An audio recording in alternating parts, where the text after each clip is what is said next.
उत्तर प्रदेश के परिवहन दयाशंकर सिंह शाहजहांपुर पहुंचे। इसके अलावा वित्त मंत्री सुरेश कुमार खन्ना, पीडब्ल्यूडी मंत्री जितिन प्रसाद और सहकारिता मंत्री जीपीएस राठौर भी पहुंचे। यहां उन्होंने एक ओवरब्रिज और सैटेलाइट बस अड्डे का शिलान्यास किया। परिवहन मंत्री ने यहां 44 करोड़ की परियोजनाओं का भी शिलान्यास किया। परिवहन मंत्री ने कहा कि जल्द उत्तर प्रदेश में रोडवेज के लिए 15,000 खरीदी जाएगी। साथ ही अलग अलग जिलों से अयोध्या के लिए 25 डबल डेकर बसें चलाई जाएंगी। पूरे उत्तर प्रदेश में ड्राइविंग के लिए टेस्ट की जो ट्रैक होता है वो नहीं है, लेकिन लाइसेंस जारी हो रहे हैं। भविष्य में इसकी क्या तैयारी? देखिए, जो लर्निंग लाइसेंस 100% हम ऑनलाइन कर दिए हैं। 1 साल पहले मैंने कर दिया था 100% ऑनलाइन। अब घर बैठ करके आप जो है लर्निंग लाइसेंस प्राप्त कर सकते हैं, कहीं जाने की जरूरत नहीं। परमानेंट लाइसेंस के लिए हमारे यहाँ टेस्ट के लिए आना पड़ता है। हर जनपद में हम DTI खोल रहे हैं, ड्राइविंग ट्रेनिंग इंस्टीट्यूट, और 1 करोड़ रुपया हम सब्सिडी दे रहे हैं। कोई भी प्राइवेट आदमी यदि खोलना चाहे तो हमारे शर्तों के अनुसार उसमें सिमुलेटर और गाड़ियां रखनी पड़ेगी ट्रेनिंग के लिए, और खोल सकता है। उसका 3 करोड़ रुपया उसकी लागत लगेगी, 1 करोड़ रुपया हम सब्सिडी देंगे।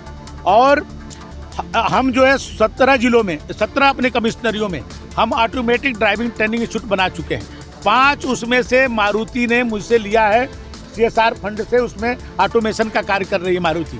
तो उससे कोई व्यक्ति मैनुअल नहीं रहेगा, सब ऑटोमेटिक रहेगा। सेंसर से आपकी टेस्टिंग होगी, न कोई किसी को पास कर सकता है, न किसी को कोई फेल कर सकता है। ये 17 जगह मैं बना चुका हूँ और ऑटोमेशन के लिए काम चल रहा है। बहुत जल्द जो है लोगों को उसके लाभ मिलेगा। और हर जनपद में एक DTI खोल रहा हूँ। कोई भी व्यक्ति हो, 1 से 2 भी खोल सकता हूँ, कोई हो 1 करोड़ रुपया अनुदान भी देंगे। तो कोई भी अब मैनुअल नहीं रहेगा, किसी तरह का कोई भ्रष्टाचार नहीं रहेगा। मंत्री जी भारत जोड़ो यात्रा कांग्रेस चला रही है, अब उन्होंने PDA यात्रा शुरू की है समाजवादी पार्टी ने। क्या लगता है यात्रा काम? देखिए, समाजवादी पार्टी सब एक्सपीरियंस करके देख चुकी है। कांग्रेस से समझौता करके देख चुकी है, बसपा से समझौता करके देख चुकी है। अपने घोर विरोधी बसपा से 2019 में समझौता करके वो लड़ी और मोदी जी के लहर को नहीं रोक पाई। मोदी जी की इस बार सुनामी बहेगी और 80 की 80 सीटें हम लोग जीतेंगे। तो क्या होगा? अखिलेश जी ने कहा है 22 जनवरी के बाद अयोध्या जाएंगे। इस दौरान दयाशंकर सिंह ने भारत जोड़ो यात्रा और PDA यात्रा पर कांग्रेस और समाजवादी पार्टी पर निशाना साधा। देखिए, आज 42 करोड़ रुपया का 3 परियोजना यहाँ पर शिलान्यास किया गया है। और अभी 2 परियोजना और भी यदि जगह के कारण यहाँ ADTI automatic driving training institute बनाने की बात कही गई है। और ISBT एक और बस अड्डा बड़े रूप में बनाने का है, एक ही जगह, लेकिन उसके लिए जगह मिलने पर उस पर किया जाएगा। तब तक जो है सैटेलाइट बस अड्डा हम लोग 1 साल के अंदर इसको बन करके तैयार कर देंगे।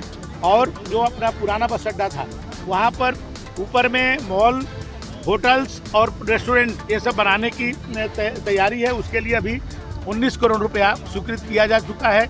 और भी जो आवश्यकता होगी, जो माननीय खन्ना जी और इसको बताएंगे कि और क्या क्या वहाँ पर काम होना है, तो उसको आगे बढ़ाया जाएगा।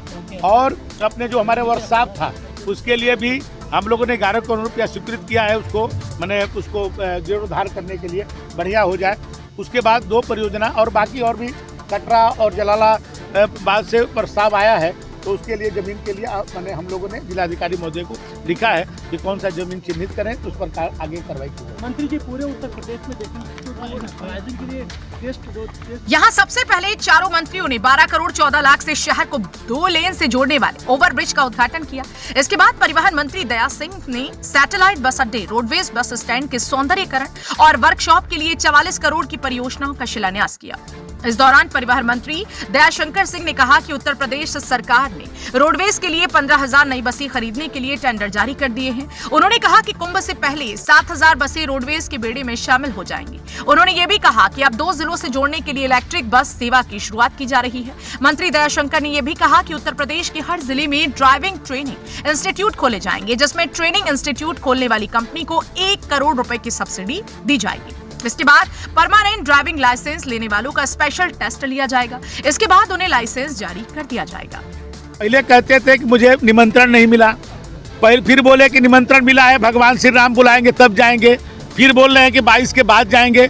उसी बीच में उनके महासचिव कह रहे हैं कि राम भक्तों पर गोली चलाए थे तो उचित था। तो वो वोट की राजनीति कर रहे हैं। वो जो है वो राम भक्त होते तो उसके लिए डेट नहीं निर्धारित करते कि हम कब जाएंगे। आज लाखों करोड़ों लोग पूरे देश दुनिया से लोग अपने जन्म और जीवन को धन्य करने के लिए अयोध्या आ रहे हैं। उस समय ये लोगों को ये कहना कि हम जाएंगे नहीं जाएंगे, इस तरह का प्रश्न खड़ा करना, क्योंकि जो राम का नहीं है वो किसी का नहीं है।